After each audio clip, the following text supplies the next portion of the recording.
मनुष्यों के विकास और मुक्ति के लिए इतना शक्तिशाली सिस्टम स्थापित होने के बावजूद क्या काशी में रस्मों को करना ज़रूरी है?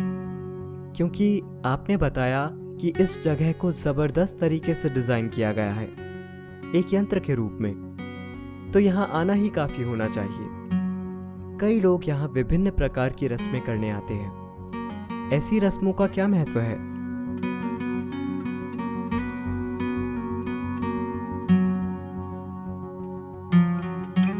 काशी रस्मों से भरी हुई है। यह अनुष्ठानों का केंद्र रहा है। भीतरी प्रक्रिया करने से ज्यादा भरोसेमंद कुछ नहीं होता। वो सबसे अच्छा तरीका है। तो एक प्रक्रिया में दीक्षा मिलने के बाद आपको उसी पर निर्भर रहना चाहिए। ये चीजें इसलिए बनाई गई क्योंकि ये जनता के लिए हैं। उन्हें खुद के साथ कुछ भी करना नहीं आता, पर वो इतना जानते हैं कि कुछ करना जरूरी है। तो इसीलिए एक ऐसा यंत्र और यंत्र के साथ जुड़ी जटिल रस्में करना बहुत उपयोगी है, क्योंकि इससे कई लोगों की एक साथ मदद होती है। एक अनुष्ठान है जिसे सप्तऋषि पूजा कहते हैं। सप्तऋषि यानी वो 7 शिष्य जो शिव के पहले शिष्य थे। शिव के संदेश को फैलाने के लिए वो दूर जाने वाले थे। तब उन्होंने पूछा, हम आपकी पूजा कैसे करेंगे? शिव ने उन्हें एक तरीका सिखाया। वो बोले, इस तरह कीजिए, मैं आ जाऊंगा। ये पूजा उन्हें सिखाई गई थी। फिर उन्होंने लोगों को सिखाई और आज भी ये उसी रूप में मौजूद है जैसे शिव ने सप्तऋषियों को सिखाई थी। वो प्रक्रिया उन्होंने शुरू की और इस तरह से की कि ऊर्जा के ढेर बनते चले गए। दूसरों को शायद इसका एहसास न हो, मेरे लिए ये एक जीवित सच्चाई है। और लोगों के आंसू बहने लगे। वो नहीं जानते कि ये क्या है। जो इसे कर रहे हैं वो नहीं जानते कि ये कैसे होता है, पर वो सिखाई गई प्रक्रिया के हिसाब से पूजा करके इसे एक सच्चाई बना रहे हैं। देखिए, इस नाव को चलाने वाला व्यक्ति इंजन बनाना नहीं जानता, उसे बस उपयोग करना आता है, जो काफी है। तो उन्होंने बस वैसे पूजा करना सीखा जैसे सप्तऋषि करते थे। 7 लोगों ने बैठकर पूजा की, जो कि जबरदस्त थी। मैंने किसी भी मंदिर में इतनी ऊर्जा कभी नहीं देखी। मैंने कई मंदिर देखे हैं।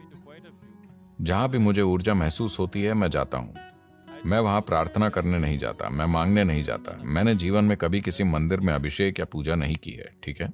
पर यह एक जबरदस्त विज्ञान है। आपको ध्यान लिंग मंदिर में आकर बैठना चाहिए। ना कोई अनुष्ठान, ना मंत्र, ना पूजा, कुछ भी नहीं। वहां हमेशा बिल्कुल शांति होती है। बस जाकर वहां बैठें और देखें, क्योंकि उसे मूल रूप से ध्यान के लिए बनाया गया है। जिन्हें ध्यान के बारे में कुछ नहीं पता, जिन्हें कोई निर्देश नहीं मिला है, बिना किसी निर्देश के लोग ध्यानमय हो जाते हैं। तो ये तकनीकें हैं, न कि विश्वास प्रणाली। तकनीकें जिनका ध्यान नहीं रखा गया। मेरा आखिरी प्रश्न, जब कोई काशी में आता है तो किस चीज का अनुभव उन्हें यहां जरूर करना चाहिए? सबसे पहले थोड़ी तैयारी करके आइए। मैं कहूंगा कि अगर आप काशी जाने वाले हैं तो कम से कम 3 महीने किसी ध्यान प्रक्रिया में दीक्षा लीजिए। कुछ समय ध्यान कीजिए, थोड़े ज्यादा संवेदनशील और शांत बनिए। अपनी सारी मान्यताएं घर पर छोड़कर आइए। अपनी सारी मान्यताएं घर पर छोड़कर आइए। धन्यवाद, धन्यवाद सद्गुरु। ये दुनिया की सबसे जटिल और रिफाइंड मशीन है। ये काशी है। ये अद्भुत है कि किसी ने ऐसी जगह बनाई। इसे बहुत बुद्धिमानी और काबिलियत से बनाया गया है। इसके पीछे दृष्टि और करुणा ये है कि ये सभी के लिए उपलब्ध हो। इसीलिए हम उन लोगों को नमन करते हैं। दुनिया को इसी की जरूरत है, ना कि कट्टरता, फिलॉसफी या विश्वास प्रणाली की। इंद्रियों से परे जाकर उस चीज का अनुभव करने की क्षमता जिसे फिलहाल परे की चीज माना जा रहा है। यही अकेला तरीका है जिससे मनुष्य जानेगा और जिससे मानव चेतना का विस्तार होगा। मानव समाज में हुए छोटे छोटे टुकड़ों से परे इंसान के विकसित होने का यही एक तरीका है। पर उन यंत्रों को व्यवस्थित रूप से नष्ट किया जा रहा है। इन चीजों को वापस लाना महत्वपूर्ण है। अतीत से हम बच निकले, पर क्या हम भविष्य से बच पाएंगे? ये मानवता का दुर्भाग्यपूर्ण इतिहास है। कि धरती की सबसे महान चीजें नहीं बचती, सबसे भद्दी चीजें बची रहती हैं। जब तक कि समाज और लोग उसकी देखभाल और पोषण न करें।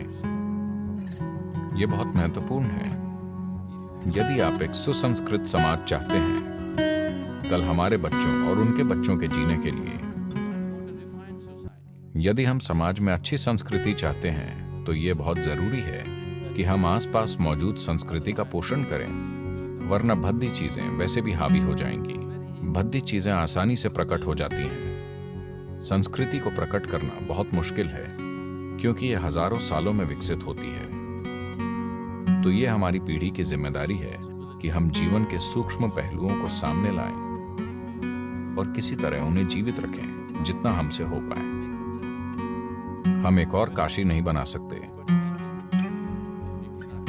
पर मौजूदा काशी को जितना हो सके उतनी अच्छी तरह से संभालें और ज्यादा साधन बनाएं जिनसे मनुष्य बड़ी संभावना से जुड़ पाए। हमें पढ़ने के लिए और किताबों की जरूरत नहीं है, हमें और अधिक व्यावहारिक साधन और तरीके चाहिए जिनसे इंसान खुद के बारे में अपनी समझ का विस्तार कर सके।